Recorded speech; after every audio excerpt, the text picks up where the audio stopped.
Welcome. Great to see you, my friend. Thank you. Oh, I do recognize that poster just behind you. Yes. We had some great time. Yes, we saw Etienne in New York in February. He came for our bicentennial auction and gala. It was great to have you, and we saw you in March as well at the La Palais. We had a couple of really nice parties there in the first quarter before everything kind of changed. So now we're doing our tastings and gatherings online. And welcome to you. Thank you for joining us. How are things in Burgundy? Well, things are pretty good. I mean, you know, we obviously we're on the same boat with the rest of the world, obviously, and no one seems to escape those tough times. But there are some, you know, good side about it, and at least for me, is that as I am grounded, I probably see less friends abroad, but I see my vineyard closer, and they are looking beautiful.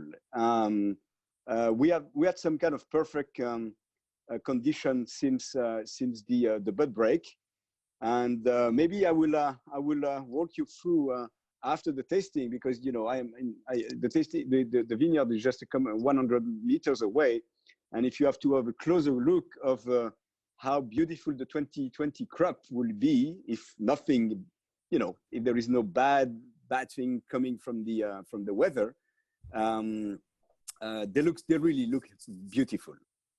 Wow, well, that would be great. We'd love to see the vineyard for sure. But before we do that, so De Montille is one of the great old families in Burgundy. You have a history that goes back many centuries.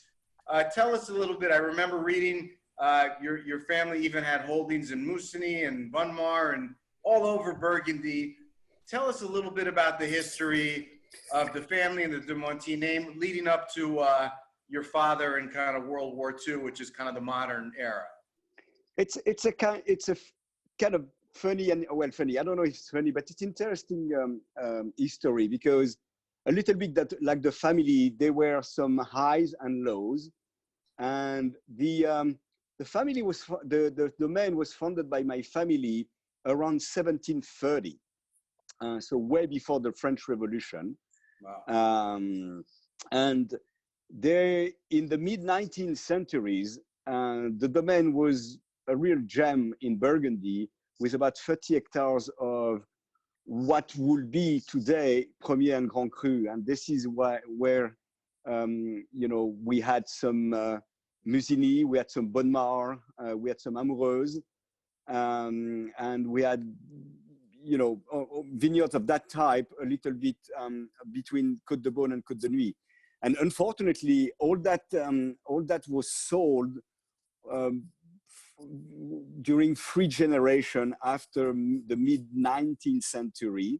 And my father took over in 1947.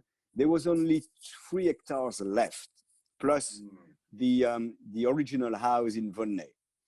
And very fortunately, my father was passionate about wine, and he quickly understood that, you know, with 3 hectares, it's not sustainable, and either is selling the rest of the remaining 3 hectares, and this is the end of the Montille story in the world of wine. Either is patiently, you know, building, restoring and building back the estate, and very fortunately, this was the way he chose. And he was the one, together with my mother Christiane. You know, the name after, you know, this is the name that you can see on the Malconsorts. He rebuilt the estate, and he established the reputation of the estate. He decided to bottle his own production, which was fairly rare just after World War II. There was not that many estates doing estate bottle. And I started working with him in '83 after a gap year spent in the US. And I often say that my real life started in the US, mainly on the West Coast. So I came back from the US and decided to be, you know, to take the footstep of my father and learn with him. And then he handed over to me the responsibilities in 95, and he completely retired in 2001 when I took over completely and returning full time to the land. So just to make a long story short, you know, this is not unusual in Burgundy. What is more special about De Montille is that, well, we have a vineyard that is a little bit spread out in the between the two coasts, and that's less current in Burgundy. So it gives the domain a special profile in terms of vineyard and in terms of experience making wine in Burgundy. Well, the wines are certainly fantastic, some of my favorites, and it's great to see you continuing to grow and become more and more involved with different terroirs and new terroirs, one of which was Corton Charlemagne, which is relatively recent. I mean, in the past, maybe in the early 2000s, right, Sebastian? We were talking about the Corton Charlemagne and being a fairly new wine, correct? Yeah, I think, Etienne, you acquired the Corton Charlemagne parcel in 2004, right? Yeah, we acquired in 2004. And actually, just to pursue a little bit on the history, because we're just getting there, when I came back full-time to the land and to the domain in 2001, when my father retired, I wanted to restore, or I wanted to bring back the domain where it was at the golden age in the 19th century. And my ambition at that time was to increase the land base only with top vineyard from the 10-ish hectare it was in 2000 up to 35 hectares of vineyards that we are now owning and farming. So nowadays, I'm very happy to say and to share with all our wine lover friends that we, in 2 generations, we managed to restore and build back the domain more or less where it was at its golden age in the 19th century. And Corton Charlemagne is definitely part of those vineyards that we acquired. We acquired it in 2003. It was red at that time. It was red. It was planted in red. And looking at the soil, you know, this very stony soil, looking at this very gentle slope, full south, and having tasted quite a lot of Corton Charlemagne that was around that my vineyard, I really thought that the terroir would do great in white. So what we did, we grafted over the older part that was about 35-year-old. We grafted over from Pinot to Chardonnay, and we uprooted the lower part that we replanted in 2007 because the vineyard was in bad condition. It was not a good vegetal material, so I really wanted to plant it with the best vegetal material possible, so we could have one of the purest expression and great expression of Corton Charlemagne. I love this hill. For all the wine lover who have seen the hill, it's a kind of magical hill, you know, with vineyard on 3 sides, which is fairly almost unique in Burgundy. And you have a sense of history. You have a sense of something very special, a kind of telluric, you know, point or area when you look at Corton when you are on this hill. So yeah. 2004 was the year we bought it, but 2005 is the first vintage of Corton Charlemagne. Okay. Because we What was that? You say it. You upgrade the. We top grafted the upper part. The vineyard is about 1 hectare and it's cut in half, and the upper part is, you know, was 35-year-old when we bought it. So this is the part that we grafted over 1 varietal over the Chardonnay over the Pinot. This is very current in the new world, you know, grafting over 1 varietal over another one. It was not very common in Europe, and we actually, the team that we use was part of the team was coming from New Zealand and from the US, because they have the capacity and they have the competencies to do that. It's a fairly precise and how can I say that, fairly difficult job to do, to graft over with a successful growth after. And so did this size? Yeah, what was that? That's a pretty large size, 1 hectare for a parcel. Yeah, that's pretty large size. So we grafted over half, which is half an hectare, and we replanted the other half hectare. And how many bottles do you make, or cases of the Corton Chardonnay? Year in, year out, we're making about between 17 to 20 barrels, which will translate into something like 5,000 to 3,000. 5,000 to 6,000 bottles. And now that you changed the vineyard from red to white, when do you think the vines crafted will get their full potential? But that's the magic of grafting over, because you get the full potential right on, because you're grafting over a 35-year-old vineyard. You basically start with a 35-year-old vineyard, while when you replant, you have to wait for the vineyard to reach a certain age capacity, and this is again, this is one of the benefits of grafting over. It's not only changing color; it's keeping all the root system and the age of the vineyard.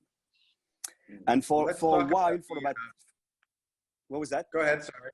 No, I was going to talk about the wine, but go ahead. I was just going to say that. I was just going to say that for the 7 years after replanting, we didn't mix the younger part with the older part. Okay, very good. Well, let's talk about the wine. Let's do a little tasting. 2017. I'm already had a glass here, and as you can see, I'm looking forward to a little refill. 2017, an amazing vintage for white wines, right? I mean, one of the really great white wine vintages. And tell us about 2017 and your impressions of the wine. I mean, I can give you my impressions. I mean, it still feels very young. You know, it's like it's a Grand Cru. You're going to have a lot of age potential. When do you think is like the ideal time to drink a Grand Cru? 2017. I don't feel bad drinking it now, but it still feels like it has a long life ahead of it, and you can see the real potential of the vintage here. You're completely right, John. 17 was a great vintage for white. We will talk about the reds afterwards, obviously, but when it comes to white, it's in my opinion, of course, every opinion is respectable, but in my opinion, it's likely the best vintage since 14, which is, for us, winemaker, likely the best vintage of the decade. So if I have to rank 17, it will come just, below 14. But maybe on a par with the 18 that is going to come, but it will be a different style. What I love in the 17 is the vibrancy. There is something there is a core vibrancy. There is a core density in those wine, and there is more minerality. It's more mineral driven. It's more white flower driven than the 15 and 16 that were richer.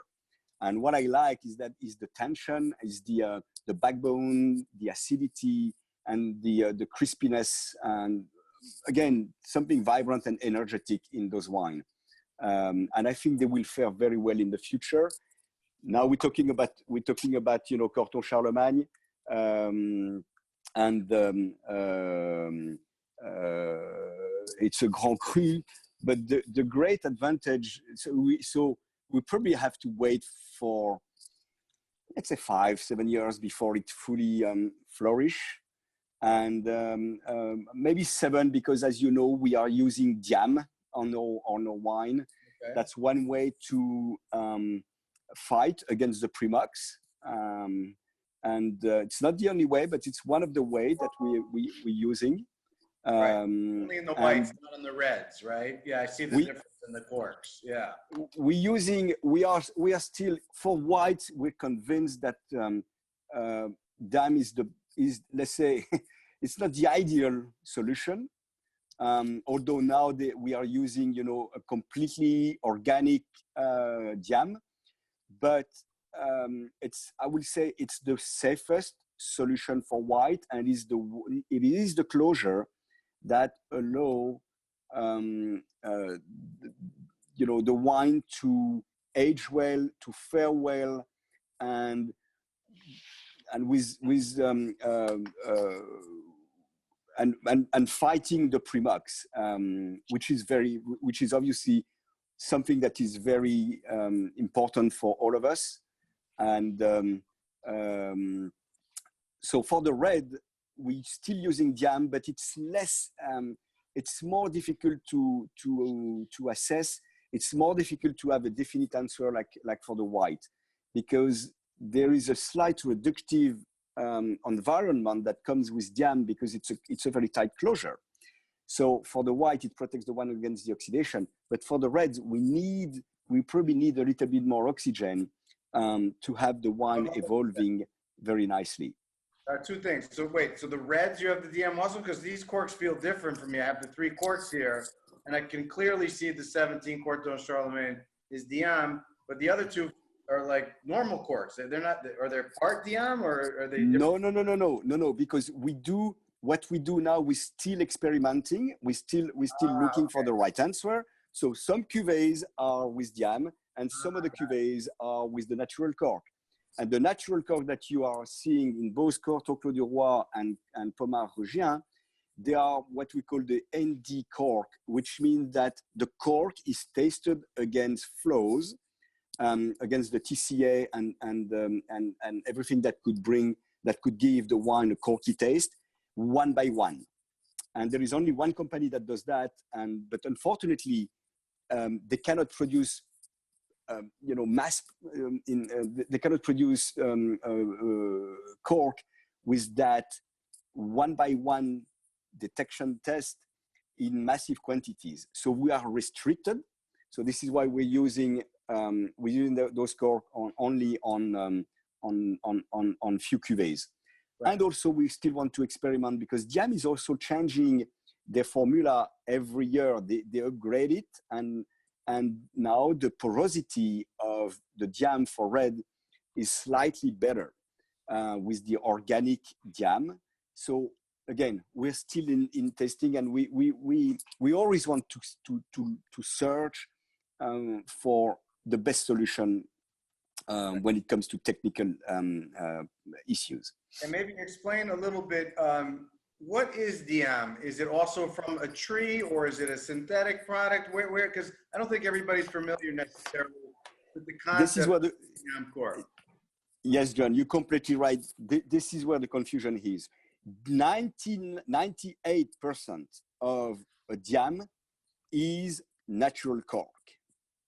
So it's, you know, it will be fair to say that diam is a cork. It's made from cork, but the difference is that they chop the cork, the wood, into very fine particles, and they expose those particles under CO2 with CO2 under very high pressure, and this is what they call the diam process, and it cleans the particles of cork of wood against the molecula that are later responsible for the formation of TCA and corky taste in the bottle. So, and then after they glue together all those particles, either with a completely food-friendly glue, and that's the normal diam, either with some beeswax that is organic, and this is the organic diam. So this is what diam is. And we have been using them for 15 years now. And to be very honest with you, we never have an issue. I know that some winemakers, and especially in the Southern Hemisphere and in Australia and in New Zealand, because they went all the way for the screw cap, right. They are raising, you know, some suspicion and some criticisms against diam, but we don't have that. We didn't have that experience. We didn't have those kind of funny diam taste. We just know that diam is more reductive, and because it allows less oxygen flowing in, so we have to adjust our level of CO2 and our level of SO2 to cope with this tight closure environment. Otherwise, the white wine can get a little bit reduced, but reduction in white wine is not necessarily bad. Huh? If you taste some coche de riz on rouleau, right. Or Pierre-Yves Collin, you likely like the kind of flintiness and reduction that you can find in those wines. Those are three very popular names in the market, so I guess reduction must be a good thing based on the prices those producers achieve.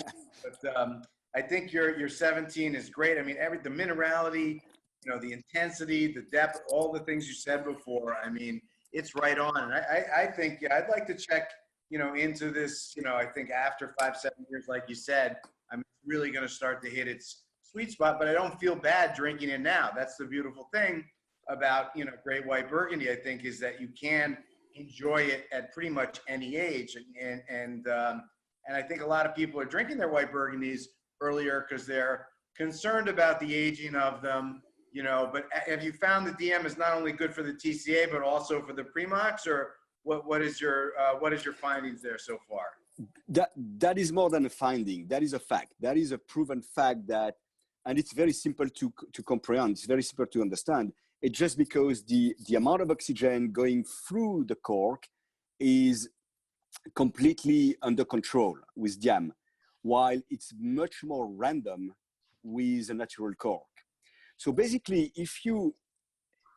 and we do some comparative testing, of course, and that's very interesting, because if you take diam, if you take exactly the same wine bottle at the same date, let's say 3 bottles with diam and 3 bottles with cork, with natural cork, the findings will be that diam will be the more consistent, probably the fresher, but the cork could be either the best or the worst.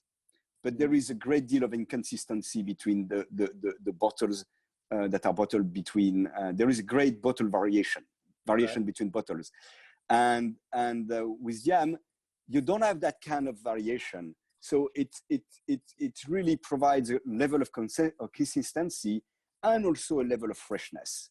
What you may find on natural cork sometimes when all parameters are aligned, is that you have a little bit more complexity.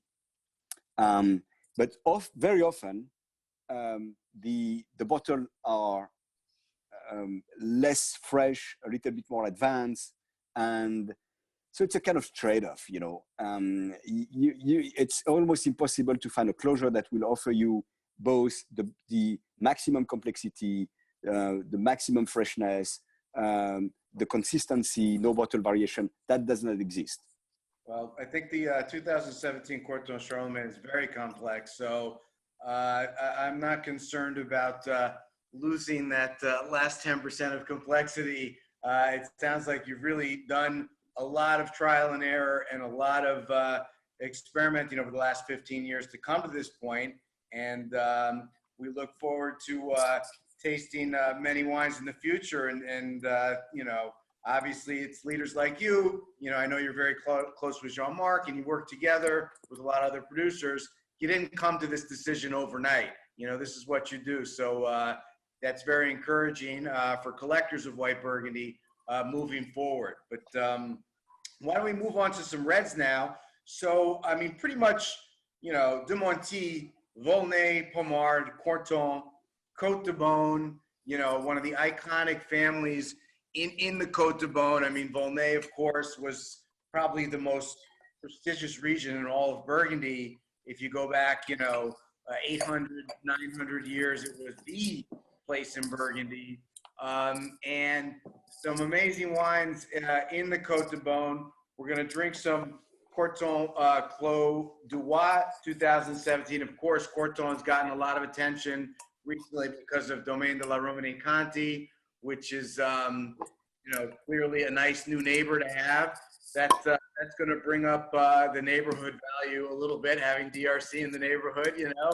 And with the Corton Charlemagne, they're going to be making soon, and the Corton, which they make from a blend. I think they bought the Prince de Merode holdings. But you've been there, you know, forever. I mean, Volnay, Pommard, really, and Corton are your three iconic kind of wines.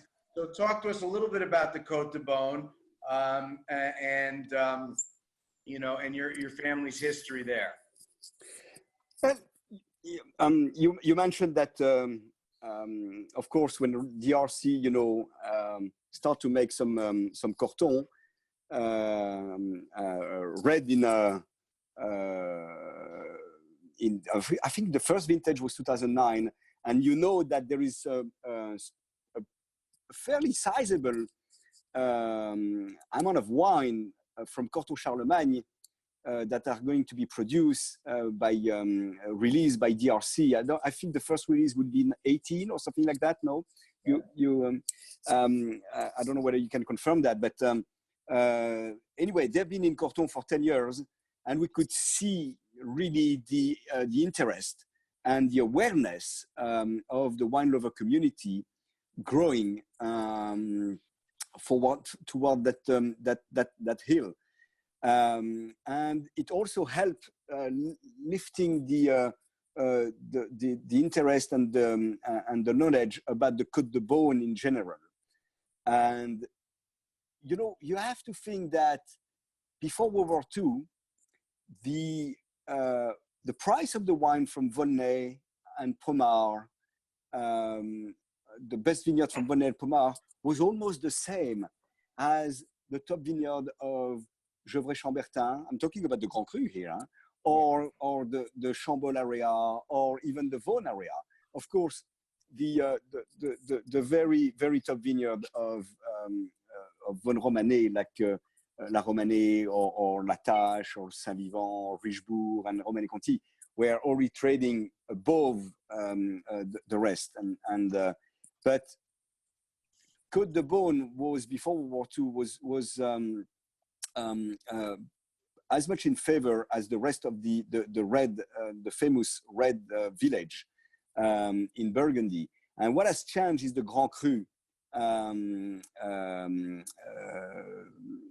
classification.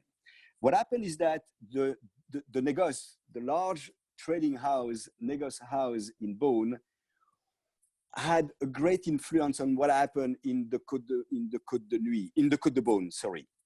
And they was not in favor of the AOC system, because it was upsetting their way of selling the wine. And they couldn't really interfere in the classification of the vineyard in the Côte de Nuits, because they were less influential. But they had a fairly significant influence over the Côte de Beaune village. And this is one of the reasons why you don't see any Grand Cru vineyard in Côte de Beaune, except in Corton. Why in Corton? Because they were owning a significant part of Corton, and probably Corton, the classification has been a little bit generous in Corton. And in my opinion, some of the Corton would rather match a Premier Cru status than a Grand Cru status. But that's history, it's there. I don't think it will change. You know as well that Pommard has filed an application for upgrading the Rugien Bas that we are going to taste, and the Grands Epnots to the Grand Cru status. It will take about 10 to 15 years, you know, for the process to to go through. I have no idea whether it will be successful or not. But the interesting thing is that those two vineyards, and especially the Ruggier-Bas, is regarded by the winemaker community, the local winemaker community, as the best vineyard in the village of Pommard. Well, 10 to 15 years to get something done. I thought the U.S. government was slow, but apparently the French government is a lot slower. we have the reputation of our administration. But in one way, it's good that you don't rush up in those kind of decision, because it implies so many parameters and you need time. We're dealing with agriculture. We need time, and it's another time scale. Well, we have a lot of questions from some people, mainly about the red wines that we want to bring online through Lily. So, Lily, why don't you bring us a few of those to Etienne before we get into tasting the reds? Let's start with kind of an overarching question that a few people asked. So, Etienne has mentioned that the style of wines has changed when he took over the domain from his father, Hubert. What has changed in the vineyard and in the kind of winemaking process to achieve those changes in the wines themselves? So you're completely right. It started in the vineyard indeed. We moved to organic farming in '95, and we are now fully certified organic, of course. And we transit to biodynamic in 2005.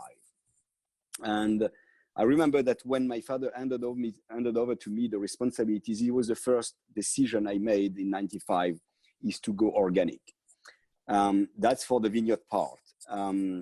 For the cellar and winemaking part, I wanted to keep everything that I really cherish in my father's style of wine, which I can summarize as making wine of great purity, great and authenticity, very genuine, very true to their origin, to their terroir. Wine that age beautifully. Wine that are definitely on the elegant side rather than the power side. Wine that express again the sense of the place, and that are pure without any makeup. But I didn't like, and I wanted to get rid of what I didn't like in my father's style. And this is likely what happened when it transits from one generation to another one. And what I didn't like was this kind of austerity that we often find in my father's wine, and when the wine are young. And I truly believe that we don't need this austerity was brought by a kind of probably too systematic winemaking approach, and it was unnecessary. It was locking the wine up into a kind of tightness and with some rough tannins, sometimes with some harsh tannins, and that needs a lot of times in some vintages. Of course, not all the time, but in some vintages, that was a little bit how can I say that, unuseful and a little bit of pity for the wine and for the wine lover who wanted to enjoy their bottle earlier on. So what I did is that we start to change the extraction method, we really work on how to soften the extraction but still have the same kind of density in the wine, how to integrate the tannins, to better integrate the tannins into the fruit, so that the wine will be approachable earlier on, but they will still keep, of course, their age worthiness. Because this is for us, for Domaine de Montille, it is the essence of the domain. We know that time is of essence, and we know that there is nothing more beautiful and more graceful than a wine that has reached its maturity. And I've tasted enough old bottle with John and Sébastien to be sure that those two guys will confirm what I'm saying. But a wine can be good young and old, and this is the credo of my generation. This is what I believe what could have been my contribution, my very modest contribution to the history of this domain, together with the acquisition of Vineyard. Yes, so those kind of things change, and I hope it shows in the bottle, and I hope that the wine lover community who love my father's wine are also liking my wine. We have a few questions about vintages, particularly some difficult vintages. So one person is actually drinking the 98 Rougien, which I know is from a difficult vintage, but he's curious what your thoughts are on the vintage and when you feel it might be at peak. And then someone else compared your 2003s and 2004s and kind of the reputation of 03 being very opulent and 04 perhaps having the stereotype of being a bit green, and kind of those three somewhat difficult or controversial vintages and how you dealt with them and what the wines are like now.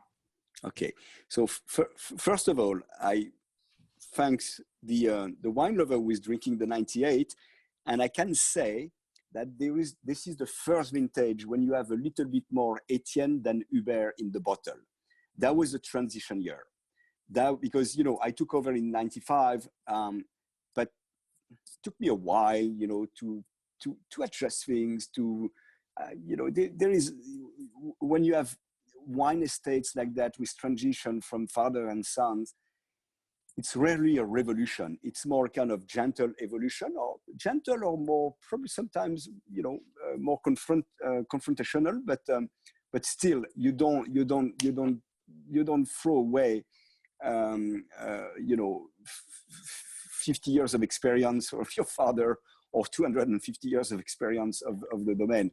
You are adjusting things, in a soft way.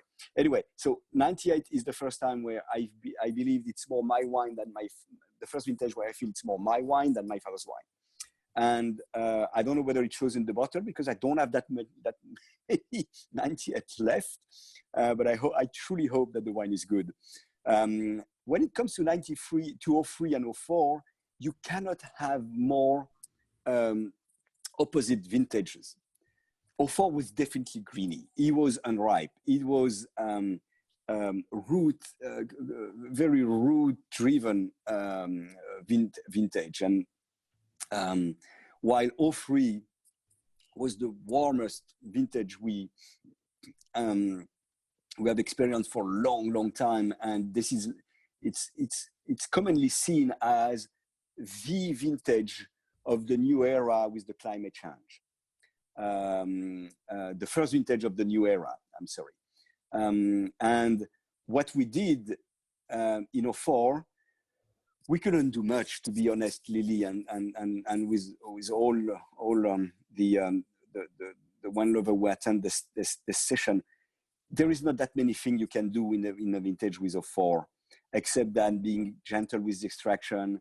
And on the top of that, 04, we were hit by hail. So not only it was not ripe, but the vineyard was hit by hail. So it was the most difficult situation. Actually, it was likely the most difficult vintage I had to vinify since I started in 83. 03, I guess that we find a way to deal with the heat. What we did, we harvested very early in the morning. We started at around 5 o'clock because it was August time, so we still fairly, it was clear fairly early in the morning. And we put everything in refrigerator trucks to cool down the grape before processing the grapes. And we left a lot of whole cluster in the vineyard, in the wine, in the vats, I'm sorry, in order to bring some freshness and mintiness and the floral quality that will balance out the wine, because we knew it would be opulent and rich and fairly ripe. I'll pay you a compliment from the person that asked about the 03-04 comparison, and he says he had the 04 Taipei recently and it's drinking marvelously. So. Oh, Thank you so much. Given everything that happened. I don't think I have that much credit. I think only time could be credited for that nice, surprising evolution. I'll transition to one question about your Côte de Nuits wines. From McKee, with your Malconsort, what is your personal preference regarding the optimal drinking window? Of course, we know it ages tremendously. The wines from Vosne Romanée have such a propensity for aging, but should the Cuvée Christiane have extra time in the cellar versus the Vosne, the straight Malconsort? Is it the Mikey from who organized the tasting in San Francisco, the Malconsort tasting in San Francisco? He says yes. Oh, hello. Well, we thanks to that tasting, actually, that was one experience, one's lifetime experience. We were, thanks to those gentlemen, we were able to taste Malconsort over almost 15 vintages from 4 producers, and that was it just connect the dots in many respects and helped me so much to understand this terroir. I would say that it obviously depends on the vintage, but let's say a vintage like 05, the Malconsort could, and like most of my wine actually in 05 could start being drinking now. They are drinking well now. And I would allow at least a 10-year aging time on any of the 2 Malconsorts, and I guess that you cannot be wrong if you crack the cap between 10 and 15 and 20 year and 20 years. You will be 95% of the time you will be on the right window. I know it's a long time, but this vineyard, it is a privilege for us to farm and make wine from this vineyard adjacent to La Tâche. It has all it has all the great constituent of his prestigious neighbor. I'll throw it back to John and you'll get into tasting the reds now. Yes, we have 2017 in reds, and talk to us about the red side of 2017 compared to the whites and the Courton and Pommard that we're tasting here. So 17 is a very interesting year because it is, since 2010, it is likely the first vintage where the wine will be delicious almost, as soon as we will ship the wine, or as soon as you will eat your cellar or the table.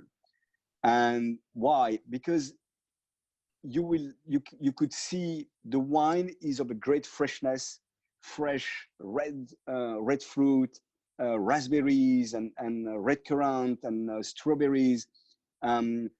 We had a little bit, thanks to the whole cluster vinification that we use, and both wine are about 2/3 whole cluster, if I remember well.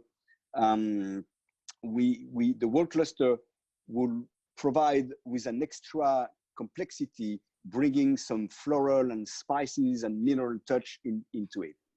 Nevertheless, this is a very crunchy fruit vintage, and the mouth is soft. You have a kind of baby fat in the mouth, and you have a complete integration of the tannins in the fruit that allows this wine to be tasted and enjoyed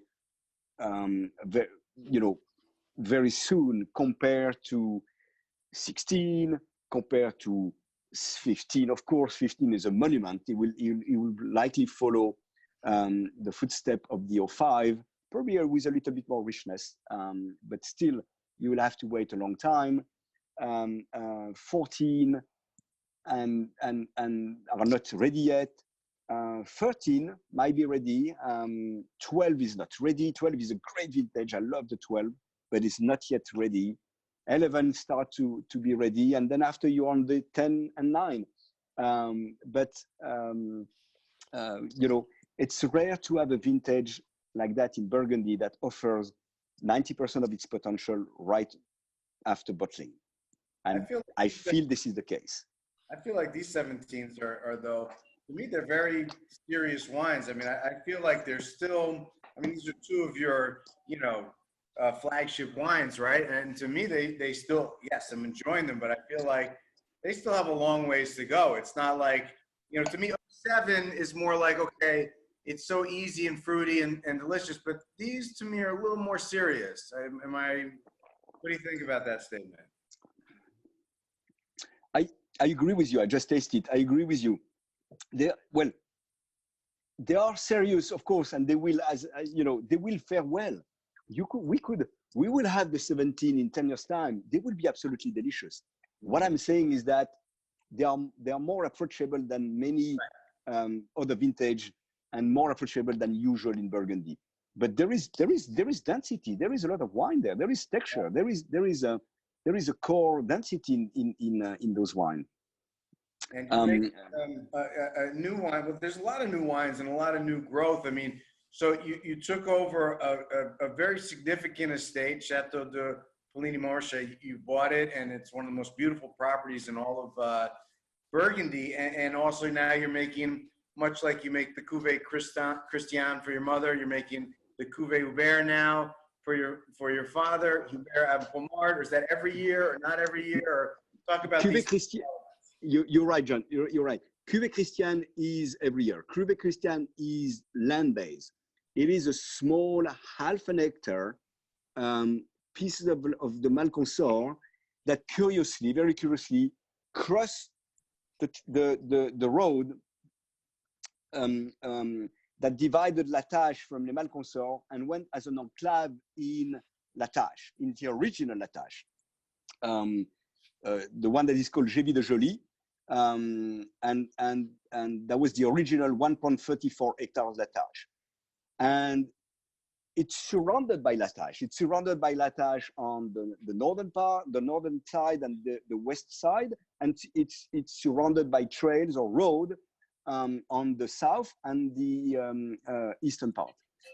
For any reason, that part is not, that vineyard is not part of La Tâche, but it lies on the plateau of La Tâche. And I thought it was such a distinctive and exceptional location that I decided to vinify it separately from the rest of the Malconsorts.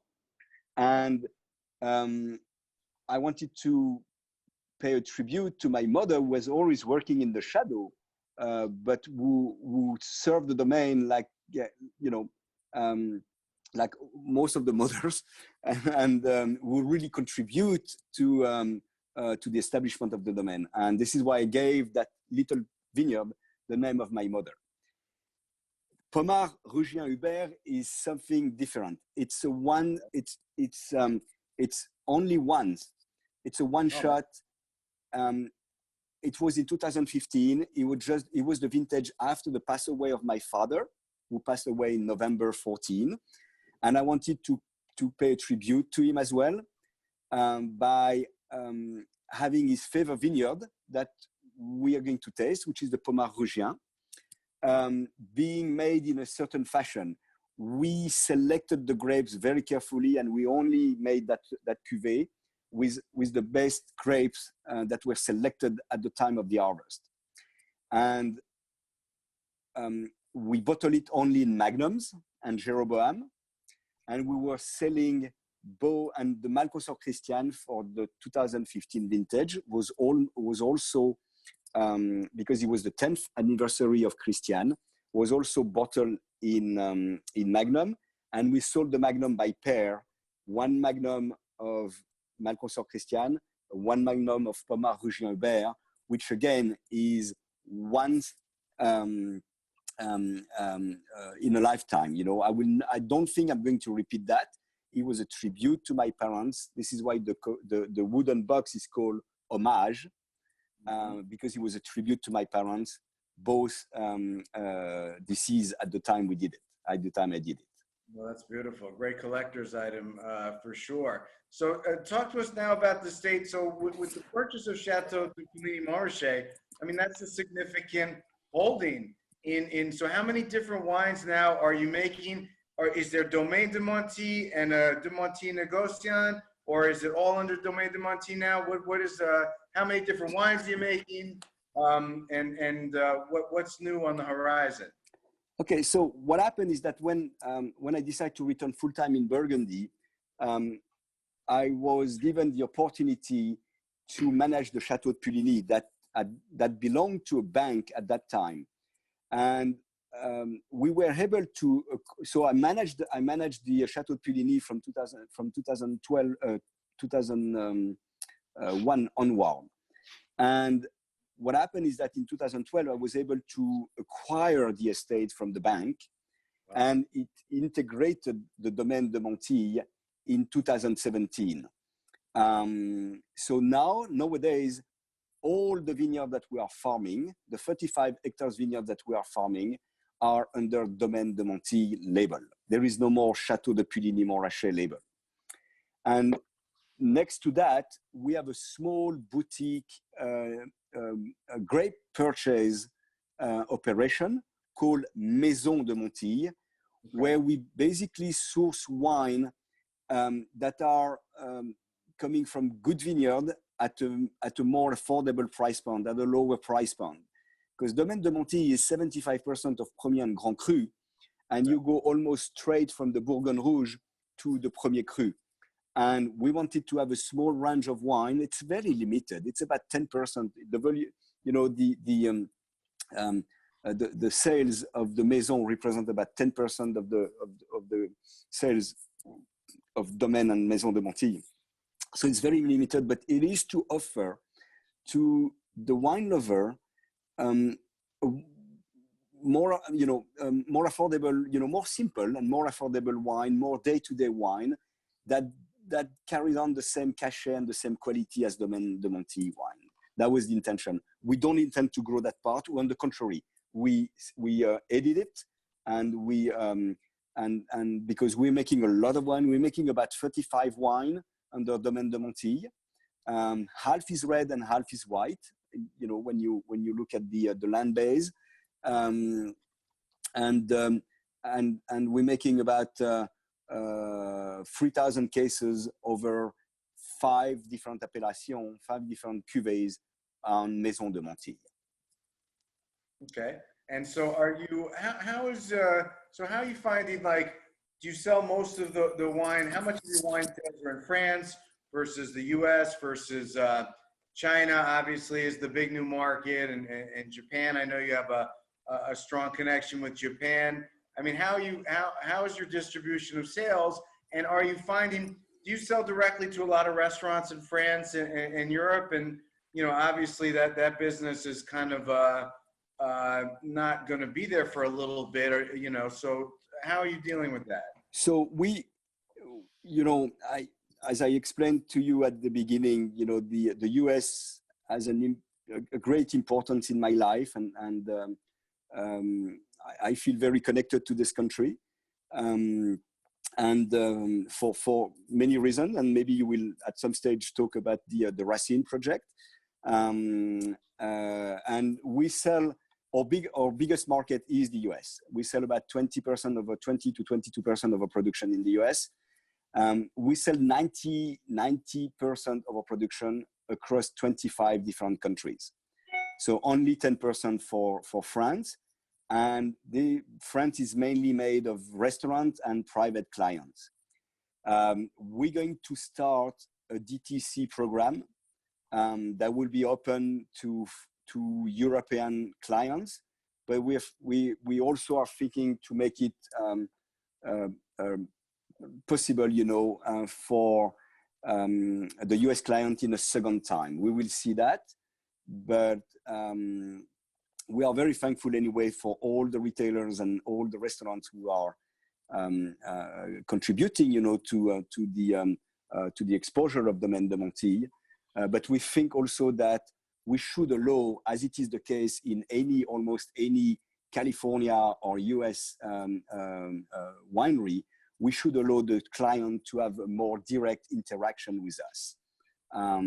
We are not very advanced in this respect. We're fairly late, but it's time to embrace the 21st century in in that respect, and inspire yourself of what has been fairly successful in other wine region in the world, and I'm of course especially thinking about the U.S. wineries. Well, you speaking about new world, you have some projects. You mentioned the Racine in California and also one in Japan. What are those all about?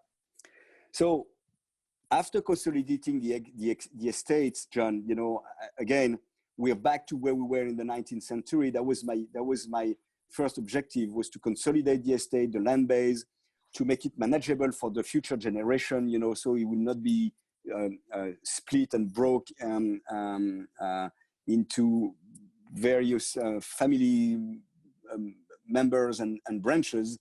I thought that it was time for me to, and for us, when I say me, it's not only me, but it's the team, and you may know, because you met him, that Domaine de Montille has a fairly international culture, because half of the technical staff is coming from abroad, and is led by an American guy called Brian Seavey, who is from California, and he has been the winemaker at Domaine de Montille for 12 years. And the viticulturist, head of viticulture, is from Germany, and the head of the mechanics is from Italy, and I have 3 English guys and 1 Japanese. So I love that idea that we can have competences all over the world, and coming from all over the world, and all those individuals are bringing their own knowledge, their own background, their own perspective, their own way of viewing and feeling and thinking. And I think that constitutes a great richness, that constitutes a great melting pot of competences. And we, nurturing that international culture inside, we were tempted to see and to explore what we could do outside. And we decided with Brian to have a look of a region that he knew very well, because he worked in California, and see if we could find some good terroir in the US. And when I say the US, it was mainly the West Coast, from, let's say, Willamette Valley down to Santa Barbara, where we could make some very interesting Pinot and Chardonnay, because this is what we want to do and we know how to do. And we spent a 4-week trip on the road. It was kind of a road trip, visiting hundreds of vineyards and tasting hundreds of wine, visiting dozens of vineyards, meeting with dozens of winemakers in 4 regions. That was Willamette Valley, Sonoma Coast, Santa Cruz Mountain, and Santa Rita Hills in Santa Barbara. And we found that the potential of Santa Rita Hills to produce very fine Burgundian style, elegant, balanced, and terroir-driven Pinot and Chardonnay was exceptional. And I'm not saying that the other vineyard doesn't make the other region. What we found out actually that the 4 region makes exceptional wines, but we felt closer to the type of wine that could be produced in Santa Rita Hills. So we decided to embark in this project with a local partner, with Justin Willett from Tyler Winery. He's a local partner, and Brian, the winemaker at Domaine de Montille, is a partner as well. And we have another partner, that is Rodolphe Peters from Champagne Peters, because this area, this Santa Rita Hills region, is so cool that Rodolphe is convinced that he could make great sparkling from Chardonnay. And so the 4 of us, we are just having a lot of fun exploring, and more than fun, we learn so many things that are very useful for us, when we come back to our own region to have our thing moving forward. We're going to be tasting the Racines actually Wednesday night. We're doing a session with Harmon Skurnik, Skurnik's Carrier Wine. So that's one of the wines he selected. So everybody has a chance to pick up a bottle if you want to try that for our Wednesday night session, the Racine. And we're actually going to be doing something with Rodolphe Peters on the 29th of May. So we can, you know, in 2 weeks from today, we're going to be doing. So it's all coming together. You're just everywhere. You're like in all our sessions, Etienne. We can't get rid of you. You're everywhere. I don't want to be everywhere. I just want to be in the good places where you can, you know, I can just enjoy doing my job. And just one word of the Japanese project, because it's a kind of a unique project. The Japanese wine industry, the local Japanese wine industry is almost unexisting. It's only 2,000 hectares and 200 wineries. So it's extremely, extremely small. But I have a great connection with Japan. I go there almost every year since 30 years. It's a great market for us. You know the Japanese people, they're very committed, they're very focused. They are very attentive to details, and they want to learn and learn and learn. And during one of the trips, I was exposed to some Japanese wine, and I found there was something very interesting. So I started to get excited about it and to gather some knowledge and to meet some people and to visit some vineyards. And I found out that there is likely a potential for making very good Pinot and Chardonnay in the northern island of Hokkaido. And we just planted, last year, we planted the 2 first hectares of Pinot and Chardonnay, and we are planting another 3 hectares this year.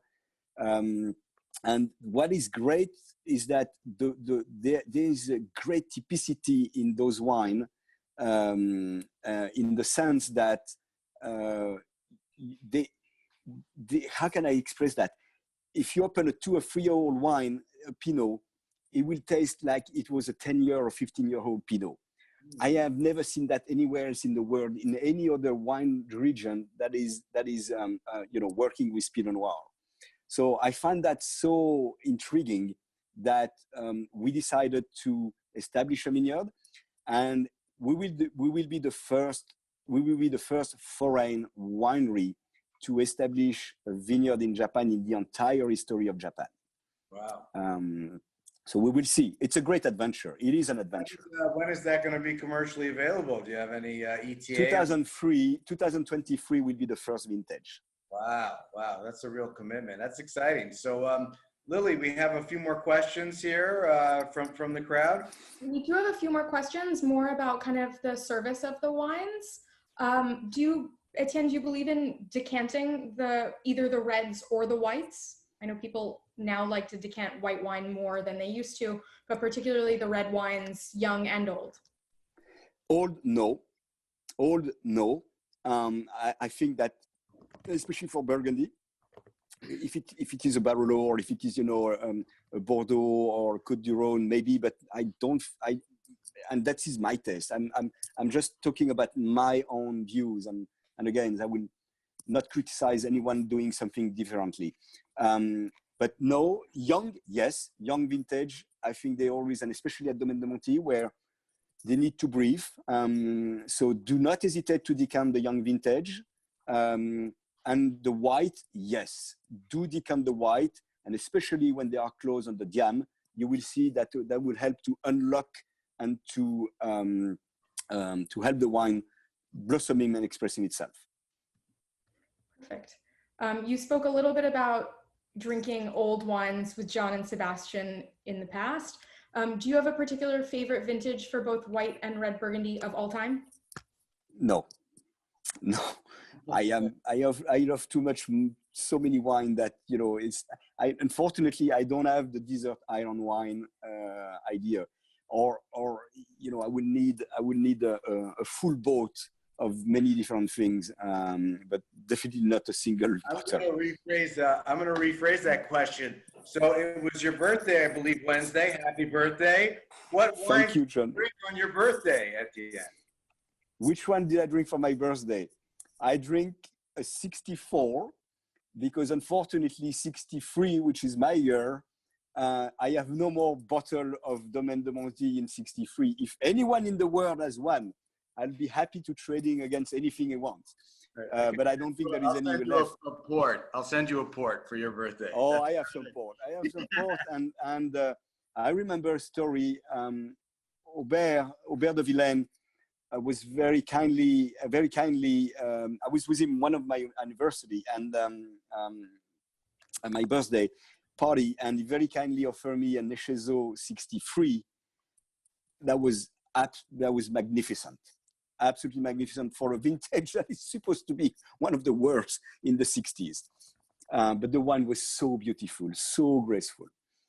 Your conception year was 62, so you should say, oh, you were conceived in 62. That's a good trick. That's a good trick. Yeah, I agree. But I don't have any more 62 also, neither.